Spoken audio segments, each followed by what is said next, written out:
একটা ছোট গ্রামে থাকত রঘু নামে এক গরিব চাষি। তার দুই ছেলে, শ্যামল আর গোপাল।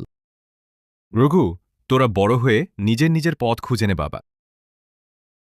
বড় ছেলে শ্যামল শহরে গিয়ে চালকের কাজ নিল, আর ছোট ছেলে গোপাল, সবাই তাকে বোকা বলত। শ্যামল গাড়ি চালাচ্ছে, ভালো পোশাক, আত্মবিশ্বাসী। আমি এখন বড়লোকদের গাড়ি চালাই, আমার জীবন সেট।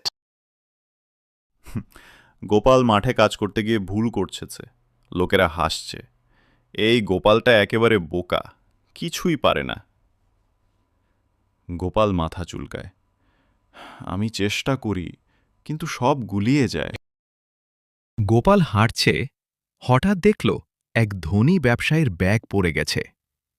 গোপাল ব্যাগ খুলে দেখে অবাক। এত টাকা? এটা তো আমার না, ফিরিয়ে দিতে হবে। গোপাল ব্যাগ ফেরত দিচ্ছে, ব্যবসায়ী অবাক। তুমি এত টাকা পেয়েও ফেরত দিলে?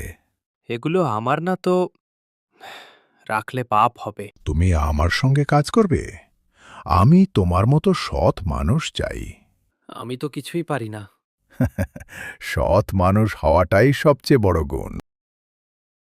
গোপাল কাজ করার জন্য ব্যবসায়ীর কর্মস্থানে ঢুকল, সেখানে তাকে বসতে বলল। গোপাল কাজ শিখছে। ধীরে ধীরে গোপাল কাজ শিখে গেল, আর তার সততা তাকে সবার থেকে আলাদা করে দিল। গোপাল তার বাড়ির উঠোনে বসে।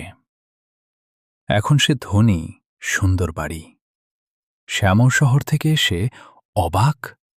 তুই তুই তো বোকা ছিলি, এত বড়লোক হলি কিভাবে?